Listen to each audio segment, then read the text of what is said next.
Gay sex, is it morally acceptable? You'll hear a lot of people argue that gay sex is morally wrong based solely on the fact that it is against the norm.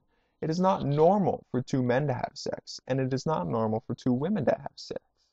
It is much more the norm for a man to have sex with a woman. Therefore, it is morally wrong for two men or two women to have sex with each other. However, for something to be morally wrong, there needs to be more of a reason than it simply being against the norm. I'll give you an example. In a group of 20 people, 19 smoke. One of them does not. The one that does not smoke hasn't made a morally incorrect decision based solely on the fact that it was not normal in his group of people to not smoke. There needs to be more of a reason.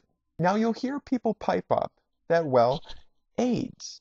There's a higher AIDS risk in anal sex, which is perceived to be the most frequent sex between two men in a gay relationship. So let's take a step back.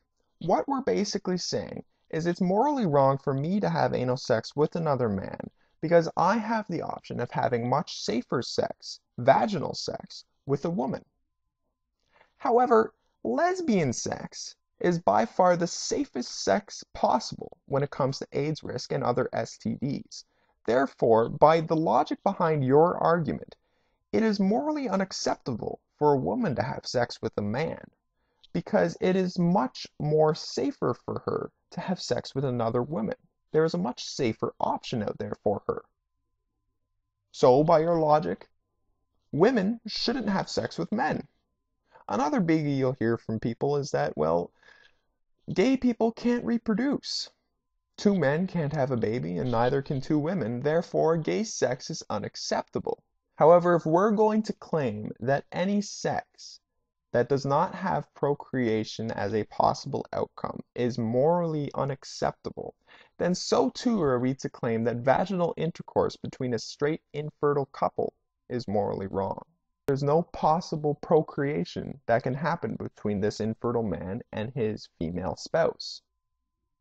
So, it is morally unacceptable. You won't hear a lot of people argue that. In fact, you'll hear a lot of people bring up excuses. Well, the vagina and the penis were designed to reproduce, and therefore the sex is okay.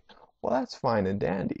However, oral sex is performed by straight couples just as often as gay couples. And oral sex is completely unacceptable as far as procreation goes. So why is it we don't hear people vouching against oral sex? And the reason is simple.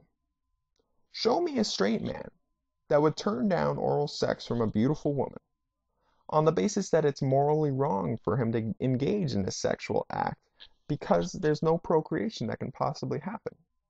Show me this man, and I will show you 1,000 men that wouldn't refuse it. So what is this righteous man doing, refusing the oral sex from a woman? He's going against the norm, isn't he? But I thought that was morally wrong.